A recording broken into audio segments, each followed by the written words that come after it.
We do everything from scratch, so we don't let two chefs stand in here and somebody else do it and I talk about it. You know, we do everything from the base, yeah. Now for the first dish, we're going to do I want to do a wilted spinach puree, but we're going to get it out of the way really quickly. We're wilting a little bit of spinach and shallot. I put a little shallot in here. I take some mushroom in there as well. And this is going to be for the tuna dish. So wilting down a bit of spinach. It's just all about spinach contains a lot of moisture, so you don't need water, and spinach is really poison. You don't need it. So this is just for a puree. Shallot. Let that wilt down. Tiny bit of moisture. I don't want anything frying in the bottom there. That goes in there. A bit of moisture because we're making a little puree. And if you didn't want to make a puree, you can just serve it like that. Spinach, mushroom, shallot. It really is delish. Into that, I just put a little whack of cream. How simple is that? Oh God, the flavors are beautiful. Now, what we're serving with that, we're having some peppercorns here. We're doing a little tuna, pepper tuna au poivre with the spinach puree. I like to have these ground a la minute, just on the moment. The flavors is fantastic when they're fresh. Straight in, our tuna, freshly caught off the Cornish coast. The tuna au poivre, it's a lick on the pan, you have to remember. We don't want our tuna overcooked. This is absolutely beautiful, guys, you know. Absolutely beautiful. Now, I'm going to take out my lardo de colonnata. I've been there. Secured pork belly. You can imagine the free-range pork. Look at the proper, yeah, none of those intensive nonsense, yeah. Turn that off. I take my little lardo and I put it around my tuna. Give it a little tie. You could imagine the flavor of this, guys, yeah, just absolutely. Then, for the poivre, we just dust it. So we're treating the tuna like a Philly steak. For those who don't eat meat, what a wonderful way to have a little tuna steak au poivre. Can be a little bit boring on its own. Olive oil in this one. We have our little veal stock red wine reduction. Okay, a little bit of brandy. Burn off that, yeah. Burn off the alcohol out of it. And into that we have our green peppercorns.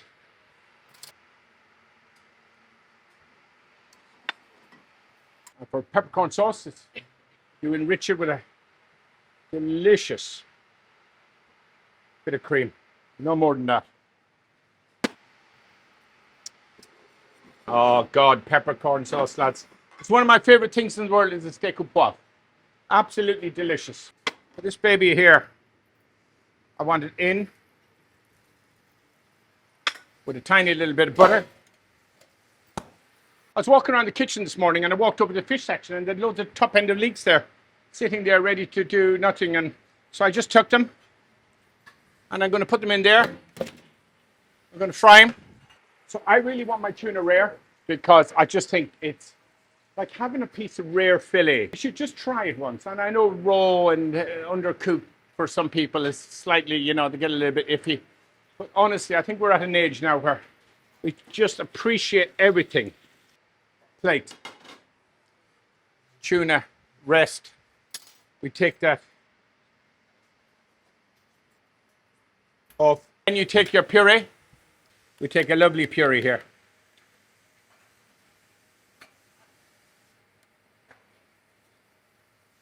I take my tuna.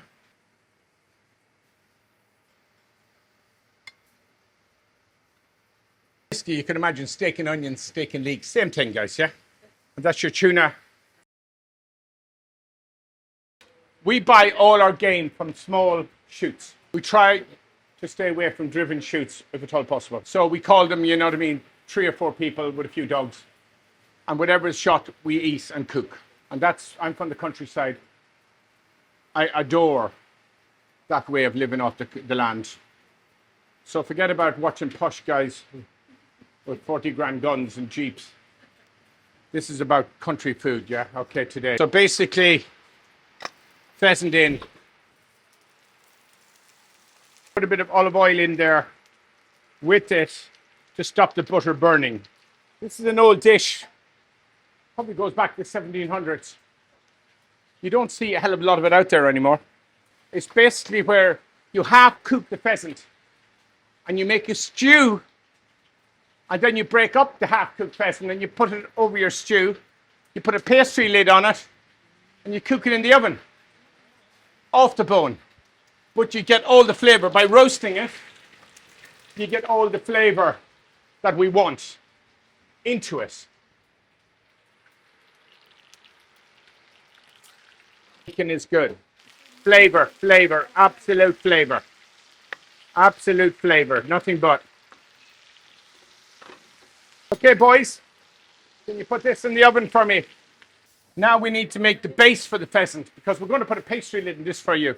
You need to think of the advanced part of the cooking. So we always start in our professional kitchens. We have gravies and jus always made up.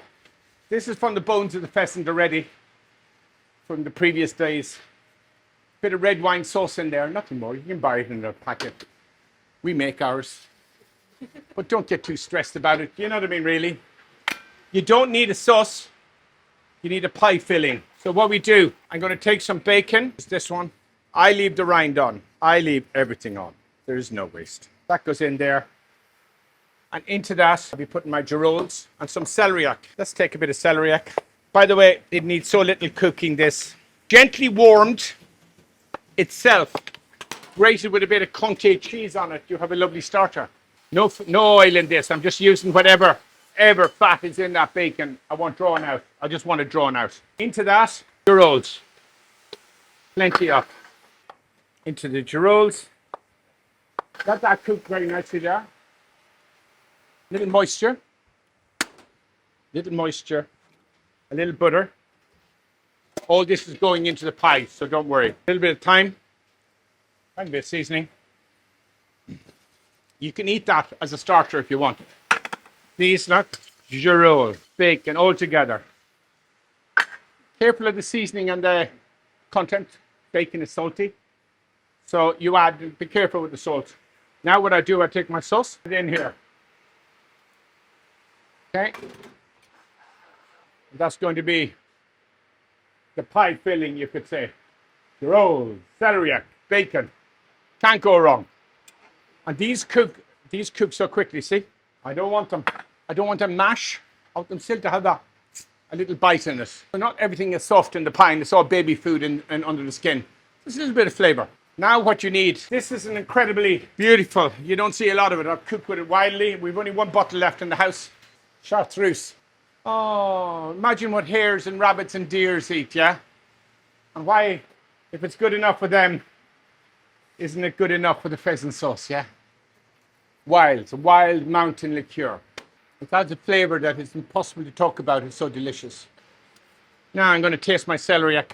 I'm not going to cook that anymore. I want the bite in it. The whole thing. A little bit of peppercorn there. Truffle. Ding-a-ding-a-ding, ding-ding-ding-ding. Truffle. Into the sauce. Look at that. Girolles. Oh, God, you let that rest then. Why do you cap cook the pheasant? You can't get that if you chopped up your pheasant and put it in your stew. No. You would give that a good resting normally. You know what I mean? Really, 15, 20 minutes before you take it off the bone. This is well raw, but I want it like this.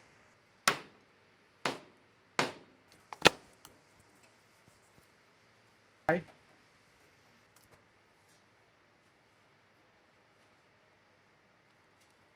Final part of this dish is we have some pig's trotter, this one here, and then the pig's feet in there.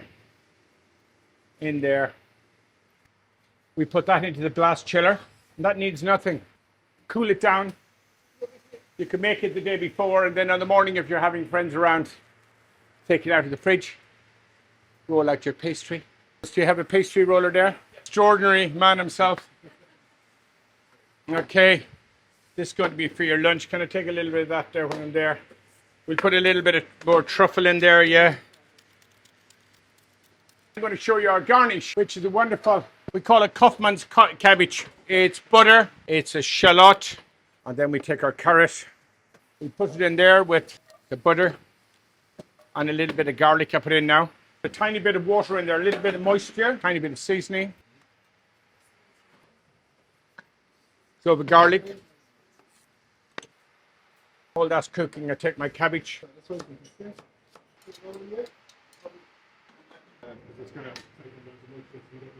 I take my cabbage and I let that just sweat down. And we have a tiny little bit of bacon left here. I'm not one for wasting anything. Take that and I add it in on top of my cabbage. I don't want anything to burn. It's a lovely way to do cabbage, believe it or not, for anything. Pork chop, anything. There's so much flavor in this. So that's our pheasant pie. How long is that going to cook for? Oh, 35. No, I put it in around 170 and then turn up the heat in the last 10 minutes of the cooking. I want this thoroughly cooked. Take it out and then rest it for 20 minutes. And then the Kaufman cabbage, we call it. It needs a bit of butter. So, our cabbage. You will have the privilege of tasting this. Pierre would be proud of that one, I think. And that's the pheasant pie with the comfy cabbage. And I think there's very nice autumnal eating in that. Right, salsify. Salsify I love. We've had this dish on in my restaurant in one way or the other for Lindsay House 25, 30 years ago. We're going to peel the salsify. A little bit of butter again. Very important, the butter, guys, yeah. This is the shallot in there. I'm not going to, don't need to, it's there. I take a little bit of moisture, water in there. Okay, then I take my salsify. I cut them into little quarters like that.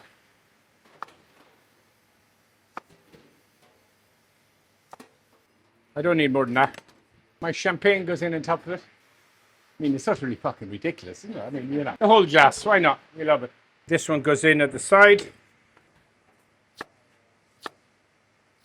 Doesn't taste of much when it's raw, but it has a faint flavor of oyster. Just a tiny squeeze of lemon. No more. With some oyster leaves as well. It's taste of oyster and oysters, which are yummy, yum, yum. In you go.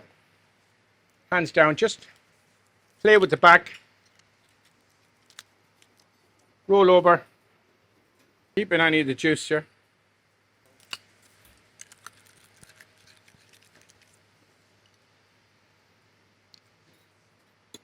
And we have one more there.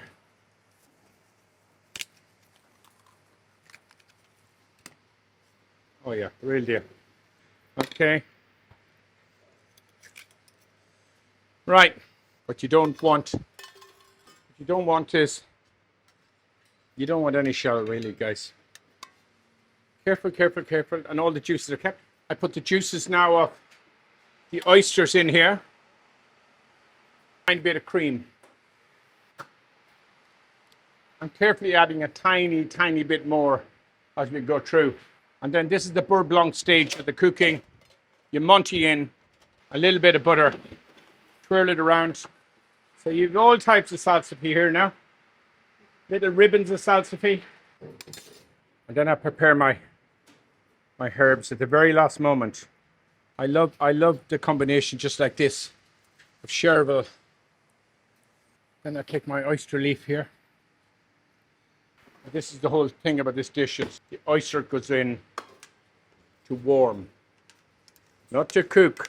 And soft herbs, which is dill and chervil. I just want them on the top. So you take my salsify, all types of salsify. Take my oyster, just warm through beautifully. And then I just take the juices. Then my oyster leaves. I like to dress. Put a little bit of olive oil there. Tiny bit of olive oil. Put one there. And then that's my salsify oyster and oyster leaf dish cooked in champagne.